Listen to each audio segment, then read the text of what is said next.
that the husband is paying for the sins of others. So what do I mean by this? Well, we see that in a lot of cases when people are narcissistic, they experience some sort of younger. So maltreatment from a prior husband, prior boyfriend, parent, other relative, whoever it was in the case of the wife who has narcissistic traits. Every problem the wife has becomes the husband's fault. He is assigned all the blame. The husband, in a sense, becomes a composite of all those wrongdoers. And with his actions, whether they are right or wrong, they represent all the bad things that happen to the wife. So he represents the wrongdoers, and his actions represent all the bad occurrences. It's like when people take their anger out on a punching bag. The punching bag never did anything to anybody, but it's still going to pay, essentially weaponizing her spending. When she's caught, when the credit card bill comes in and somebody has to pay it, she suggests that this makes her even with the husband.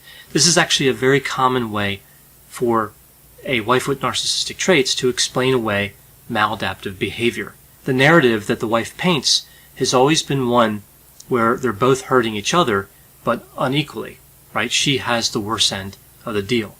So if she gets caught with this bad behavior, she says, okay, for right now, this just makes us even. And this is typically the most blame that the wife will ever accept, regardless at what point in the marriage that we're looking at. We can see a lot in the style of communication between two people. I've worked a lot with couples where one or sometimes both of the people were narcissistic. But again, here I'm just talking about a situation where one person's narcissistic. And it's really fairly easy over time to kind of pick up how some relationships are really cold and distant, and how destructive that is to the relationship. We see that when the wife is confronted, when she's asked to talk about emotional topics, she dodges them. She avoids depth, or more likely is incapable of connecting deeply, and she gets frustrated. So she might say something like, I don't know what you want. We're talking. I don't know what you want me to say. So there's just really no room to move. There's no room to move more deeply. The wife gets stuck in the narcissism, right? It's a block to moving into an emotionally fulfilling and close relationship. So specifically on that venting frustrations piece, the prevention tactic here is that the wife starts complaining, right? So she counter-complains every time the husband complains. So that just shuts down. So she's throwing out an alternative that doesn't really work in an effort to say, look, go spend time with that friend instead of this friend. Really, this is just an isolation tactic, and if the husband tries to criticize one of the wife's friends, then he's being controlling. So we see a really clear double standard here. Now, speaking of double standards, this brings me to item number 7. We see here a double standard when it comes to self-improvement. So if the husband suggests to the wife that she could change some behavior, that a change might be good for the relationship, he gets this strong negative reaction and blame shifting, making it about the husband instead of about the wife. So the wife really takes no ownership of her behavior, and there's no conceding that there may be a benefit in changing her behavior. So again, we don't really see the wife giving any ground. She does not or cannot recognize the negative impact this has on the husband, because to the wife with narcissistic traits, the husband is not a real person. Number 8, making the husband feel guilty for wanting to be intimate. I see this all the time in couples where one of the members is narcissistic. So when the husband inquires about being intimate, the wife might say, not again. I can't believe you want this again, right? Really trying to lay a guilt trip on the husband for having a drive. She makes it seem like a chore or a burden and contribute to a strong feeling of loneliness, like we see in several of these different behaviors. And of course, in some instances, this increases the vulnerability to temptation for the husband and can lead to a whole other series of problems. Number 9 is threatening to leave, threatening to pursue like financial support in family court, to destroy the husband financially, to take the house, to take the cars, to take the kids, right? So it's kind of a scary threat because, of course, the prospect of divorce is scary, right? It makes sense that people would be afraid of that. Tell the kids he's a loser. So a lot of dissemination about his ostensible loser status, right? So this is actually a fairly effective method of manipulation because this threat is, again, very strong. It's a powerful threat. and it's used to eliminate scrutiny. It's really a distraction technique. Usually we see this threat issued when the husband has some sort of criticism of the wife. And of course that criticism is shut down right away after this manipulation tactic is deployed. And this moves us to number 10 on the list, thoughtlessness. So there are many examples of thoughtlessness in these type of relationships. We see like not getting gifts on special days like Christmas or Valentine's Day or the husband's birthday, or buying gifts that show little thought. If the husband expresses any type of negative sentiment about these gifts, like if he dislikes the gifts, he gets a strong reaction. So really, he's discouraged from doing that. Also, the wife can leave the husband out of important plans, like vacation plans or dinner plans or something like that. Oh, I didn't know you wanted to go there. You never expressed an interest in that before. So really just kind of self-centered. Now, the paradox about this lack of thoughtfulness is that the husband can see the thoughtfulness that he would want. It's the thoughtfulness that the wife directs at herself. So the husband sees it all the time. It's on display clearly in this relationship, but no part of that is for him. So in a sense, the wife looks capable. She knows how to be thoughtful, but she's choosing not to invest any effort or caring in the marital relationship.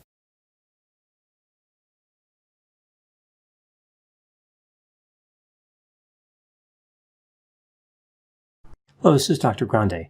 Today's question asks if I can analyze the relationship between mood and gullibility. So what is gullibility?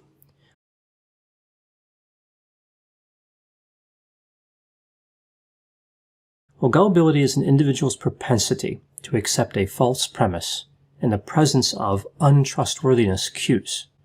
It does seem to be tied to low social intelligence. Part of it is in insensitivity to cues, that somebody should not be trusted, but another part of it is failing to act on a cue when it is detected.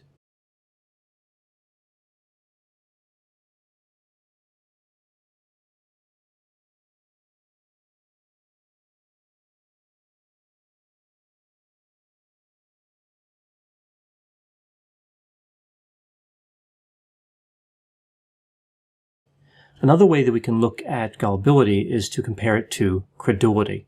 Credulity is the tendency to believe something without critically examining the evidence. Gullibility is a behavioral tendency toward being duped. Typically, we might think of gullibility if we see a person's beliefs violate facts and reality. Gullibility is fairly common, and it's aggravated by the fact that people tend to believe rather than disbelieve, right, as a tendency. So essentially, people have the default position of believing claims. Gullibility isn't thought to be a personality trait, and interestingly, it doesn't seem to have a strong association with trust. Trust is one of the facets of the personality trait agreeableness. So somebody can actually be trusting and not be gullible. People often adopt absurd beliefs in an attempt to control, predict, or understand their environment. Conspiracy theories are a great example of this. Even though these theories are often much more frightening than the reality, believing them brings some type of peace, level of satisfaction that comes with having figured something out, even if that conclusion is incorrect. In a world that offers increased access to producing and distributing information, for example, social media, information is no longer filtered by experts and scientists. On top of that, an incredible volume of information can be produced on any given topic. If somebody is led to believe something that is not true, they can easily find reinforcement of that belief through a quick search on the internet. So gullibility is common and it's everywhere, but does that matter? Is it okay if people are gullible? Does it really make a difference? Well, there are a lot of consequences to gullibility. A lack of analytical thinking creates difficulty in a number of areas like science, decision-making, as well as physical and emotional safety. But there is also a financial cost. For example, in 2017, just in the United States, financial and romantic scams cost consumers about $1.5 billion. To combat this epidemic of misinformation, researchers have sought to understand how affective states may affect gullibility. That is, can somebody's mood be tied to their level of gullibility? This is an interesting connection to make because emotions are considered the enemy of rational thought. That doesn't mean emotions are useless or bad or evil or anything like that, or accurate processing of information. So I guess when I put it that way, it does seem like they're kind of negative, but that's not really what this is getting at. Emotions have their place, but critical thinking has its place as well. Critical thinking, though, I think one could make an argument that critical thinking is always useful. I don't know if there's ever a good time to suspend critical thinking, although certainly there are certain times when it's extremely important as opposed to just regular important, I guess. Now, negative moods facilitate an attentive, detailed, and data-driven processing style, whereas positive moods produce a more creative and theory-driven type of thinking. So we could think of it this way. When you're in a good mood, you are more likely to create a theory, but you might want to wait until you're in a bad mood to test that theory. When people are in a negative mood, they are less likely to believe doubtful claims. People who are in a negative mood pay closer attention to the quality of persuasive arguments, right? So this one's fairly straightforward. Moving to nonsense receptivity. This is really based on the idea that people infer meaning in random or meaningless information. We know this is actually pretty common, right? We see this quite a bit, where people extract meaning that's simply not represented in the data. People in a good mood tend to find meaning in nonsensical statements. The same thing happens when people in a good mood are looking at abstract images.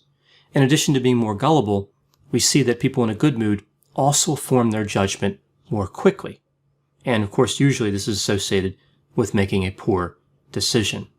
Now moving to interpersonal gullibility and detecting deception. So really we're looking at the tendency to be manipulated and the ability to tell when somebody's lying.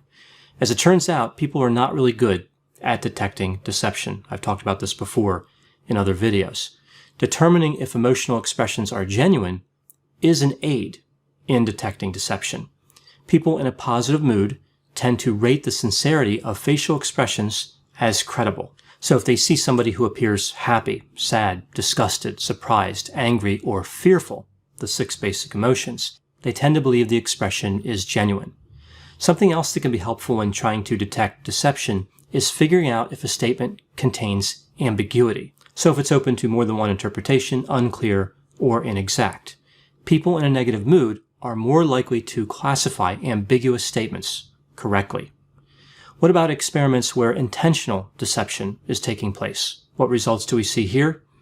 People who are in a negative mood are significantly better at identifying deception relative to those in a positive mood. But again, in general, people don't do a good job at detecting deception, right? So it's really just a matter of ranking negative mood and positive mood.